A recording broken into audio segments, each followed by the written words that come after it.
So I said, no, it was supposed to be my pentakill. Why did you die to me? I killed, I know, want to free for champions. I killed. Hello, I'm Barbara Levin from Toby's Fund for Reproductive Health Equity. Toby's Fund is a nonprofit that helps fund abortions, emergency contraception, and pregnancy prevention for those who can't afford the services. We fund nonprofits, not individuals, and our services are only for residents of McHenry County, Illinois. We wish to help those who believe that a person who is capable of getting pregnant can also determine their own health decision for themselves. To that end, we're starting the series debunking some of the myths surrounding abortion. They can serve as talking points or help alleviate some of the pressures that a person might be facing when an unplanned pregnancy occurs. This first episode is on adoption, and we deal a lot with the status of foster care in the United States. There are well-funded groups with seemingly endless influence on many lawmakers who promote carrying a fetus to term despite the pregnant person's age or circumstance, advising simply, give the baby up for adoption. Their PR is impressive. The pregnant person is merely an incubator, providing a needed service and endless pleasure to some well-heeled, monogamous, legally married couple who are offering their potential child endless love. This is a myth. Here's why. Myth number 1. Adoption and foster care are comparable alternatives. There are almost 4 million births in the U.S. each year. Over 122,000 of these births are available for adoption. On any given day, however, there are 437,000 children in foster care in the United States.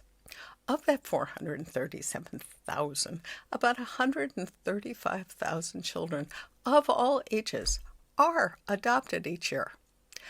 Less than 19,000 of those are the private adoptions that seem to be associated with this myth. In fact, only 31% of the total available children who are ever adopted, 69% of children stay in foster care. The average age of a child in foster care is 7.7 years. If there is an adoption, it is primarily of a baby. The adoption rates of children over the age of 8 decreases significantly. When a child reaches their teens, the rate drops even more. Eventually, foster kids age out at 18, which is the only way the vast majority leave foster care. Myth number 2. A pregnancy is an opportunity for couples wanting a child. No. Half of all pregnancies are unplanned. There are a myriad of reasons for this. Of course, for instance, it's estimated that a person is raped every 68 seconds.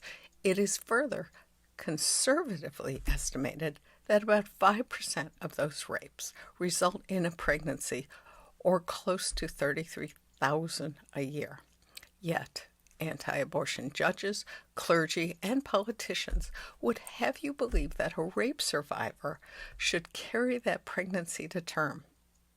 You have to ask, would they? Or do they have a bit more regard for their own decisions, something that they don't afford the public they're supposed to serve? Myth number 3. Abortion is unsafe. This is patently untrue. In fact, complications from abortion happen in less than 1% of the abortions that are performed. Less than 1%. Compare this to the fact that it is 14 times more dangerous to give birth. 14 times. Myth number 4. Economics benefit the pregnant person giving up their birth child for adoption. Now, it's true that the recipient of the birth will, at times, pay the cost of the birth and provide support. And yes, the birth may be covered. And sometimes housing, prenatal care, and expenses in a less than 15% of adoptions. So in 85% of cases, there is no compensation. By law, a birth may not be transactional, and 10% of adoptions fail between placement and finalization. Between 1 and 3% of adoptions are dissolved completely before finalization because the child has problems that the adoptive parents are not equipped to support.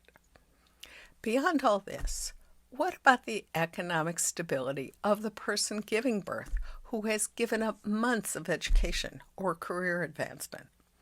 It's not a rosy picture economically for a person who has taken a break from their education or career. Even for middle-class people, the success stories are the outliers. Finally, I want to address one more myth, that 5 abortions are regretted. This narrative is rife in anti-abortion discourse. The reality of people who have chosen abortion do not have regrets.